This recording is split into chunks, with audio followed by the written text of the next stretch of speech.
So we went back in time and called roofers in Colorado, and he got a medium-sized roofing company marketing manager on the phone, and that person gave him a 15 or 20-minute dissertation out of the goodness of her heart on pain points in the Colorado roofing industry. It was amazing.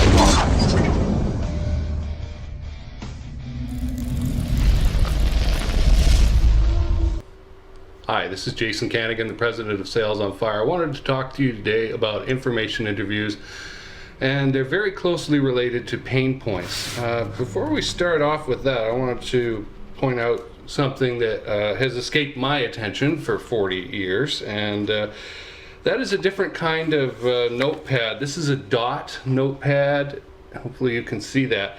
It's a different structure or a different print on the page than I'm used to working with, so I thought that was kind of neat. I'd show that off a little bit, because all I've ever heard of before was the graph or the lined or blank, right? And those were the options. And I don't know about you, I like working on graph paper, but it's kind of, you know, really distracting sometimes to be trying to write something out. I don't really like ruled, the traditional line paper and that. I could go with yellow pads, but this is kind of neat because it gives you the grid without putting the grid in your face, you know, having it too overt. So give these a shot. These are made by a company called Rhodia. Dot pad is the style, and I like it. I graphed out the first part of an animation, just mapped it out on these, and it was dead easy, and then I went and did it on the animation software, so it was easy to work with. So give those dots a try. Now, expert interviews, information interviews, what the heck are we talking about here? We're talking about getting into the head of your target market, getting into the head of your buyer. What the heck is going on up there, okay? And in copywriting and marketing and selling, we don't want to guess. Anytime we're guessing, we're on dangerous ground. We're in danger of wasting our clients' money or our own money. And it takes a long time to find out what works unless you just get lucky right off the bat. Well, what are the odds in that happening? That's why most people fail in creating an online business, by the way, is they get out there and they don't do any information interviews. They don't find out what the pain points of their target market are, and they go out and they guess wrong, because guess what? 99% of the time you're going to be wrong if you guess, you know? I've been doing this for years and years and years, and my pain point guesses are pretty good, but you know what? I wouldn't rely on them. I would not. I would want to go get the actual words out of the mouths and brains of my target market, people who are actually buying this stuff, whatever it is. So how do you do an information interview? What is it? An information interview is a quick conversation, 10 minutes to 20 minutes. That's it. If they want to go on longer, that's fine, but at that time that you agreed to, when that expires, you pop up and you say, "Hey, Joe, appreciate everything you've had to say so far. Look, we're at our 20-minute time limit. If you want to continue, I'm real cool with that. But, you know, if you're out of time now, we can wrap up. What would you like to do?" Make sure that you do that, okay? And don't try and turn an information interview into some kind of a job or a contract-seeking presentation or something like that. That will just irritate people. That would make me mad. So don't do it, okay? Our purpose is to talk to members of our target market, people who are doing maybe what we want to do, if we're job hunting, or people who are doing the job that we would like to sell to. Those are our decision makers, right? We'd like to reach them now. Why the heck would they want to talk to you? A lot of people seem to have a sort of inferiority complex about this, and this is, I don't know why, this has never struck me at all. I've always been willing to just call somebody. It's easy for me to do this. I did this with Neil Patel, for example. I phoned him. I called his number because that's the way he said he wanted to be contacted. I didn't email him. I phoned him and he called me back and we arranged an interview. And I left a message for him. I told him what I wanted. I didn't just leave some blank number, you know. He knew he was getting into and he called me back. And that was a few years ago now. So these things really work, okay? And the reason they work is twofold. One, people like to show off what they know. I mean, I'm doing it with these videos, right? And it's fun for me to do. So what the heck do I get out of it? I don't know. Maybe I get a client here and there or whatever. But for the most part, these videos are for me to get down into, not on paper obviously, but on video, what it is that is going on between my ears, right? And what I've experienced and what has worked and what has not worked. So there's tons of people like me out there who want to show off what they know. And it's kind of an ego thing, I guess, you know. I don't believe my information is any better than any other experts, for example.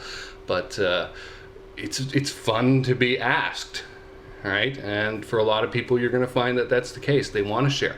Some people are just nice. I had a client who was in Florida, and the only time he could call was after his work time expired, and that was late in the day. I mean, it's the Eastern time zone, right? So we went back in time and called roofers in Colorado, and he got a medium-sized roofing company marketing manager on the phone, and that person gave him a 15 or 20-minute dissertation out of the goodness of her heart on pain points in the Colorado roofing industry. It was amazing, and we were not specifically asking for those terms. She just provided it, and I listened in on the conversation, went, pluck, pluck, pluck. Here are the pain points. There you go. This is what to say. Because once you get these pain points, as I've explained in the previous video, you just use them. You just start conversations with them. Well, Jason, what do you do? Well, I work with sales managers who are frustrated that their frontline salespeople won't make calls effectively or at all, maybe, you know? And maybe they're concerned that their revenue is up one month and down the next, like a yo-yo, and they'd rather see something more stable. Things like that, right? Those instantly tell my target audience that I've worked with someone like them before. It gives me instant credibility, and it advances the sale very far, very quickly. And I didn't make any of this up. My customers told me that. My clients told me these things. And so I'm just repeating the words and phrases. Now, an expert interviewer or an information interviewer, you're just calling up and use your little unsure technique, which I've explained. I'll link to it below in the description. It was the first video of this new series that I made, the Sales Tactics series. I explained how to go about using it. It's very simple. And you reach the person that you want to reach, and you tell them what you want. Hey, I'm looking for someone in your role to talk to me a little bit about it for 10 minutes, 15 minutes. How do you feel about that? You know, and that might have, well, what are we going to talk about? You know, well, I'm interested in where, honestly, I might fit into your world. And maybe the answer is I don't know, but I'm sure you have some valuable info to give me. And I'd appreciate talking to you about it for a few minutes. And what are you going to get? You're going to get two kinds of people, right? There's always two kinds of people who like what you're doing and people who don't like what you're doing. I don't care what it is. But people who don't like that I'm bald. Okay? Whoop-de-doo. I can't do anything about changing that, so I'm just going to filter those people out and move on. Understand? And in this case, it's a very gentle thing. We're not corporate raiding here or something like that. We're not coming in like Mongols or Vikings and trying to steal their stuff. We're just talking to them, right? So it's very easy for them to say yes. Most of the time they'll say yes. You know, when I did a bunch of sales expert interviews, another post I'll link to in the description, there's 6 or 7 of them there, something like that.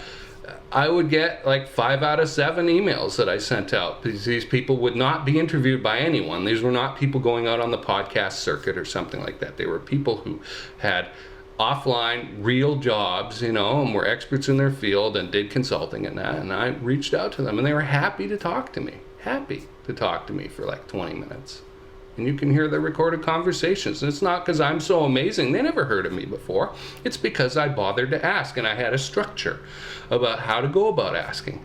So you use your little unsure technique. You ask them for the interview.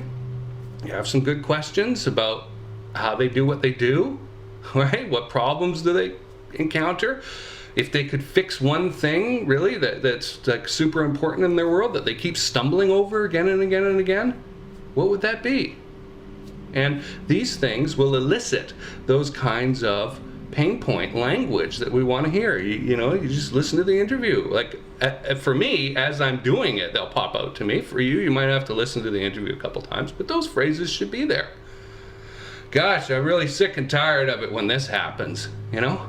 That's the kind of preface that tells you here's a pain point, okay? Or, yeah, we keep... There's a guy on public forum that I was just participating in the thread. The guy said, I keep hiring at his level, it was low budget, I keep hiring these writers and they keep not showing up and not doing the work. Well, that's a pain point there.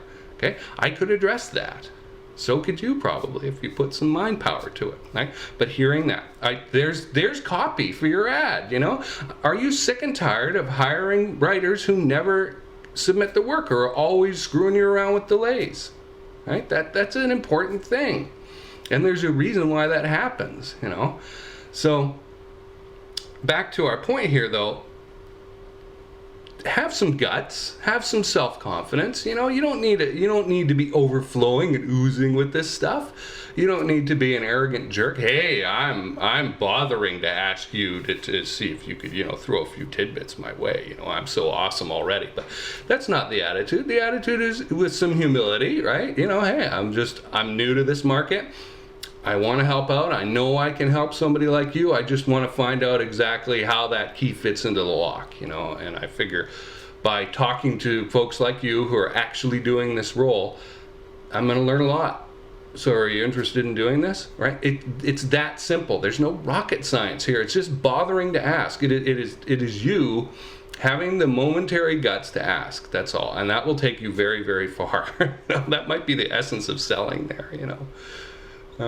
So let's stop it there. I think that with this plus the links that I'm going to give you in the description below, that will give you plenty of information to get started, and we'll continue on with our series on pain points tomorrow. Thanks for watching. This is Jason Kanigan, the president of Sales on Fire.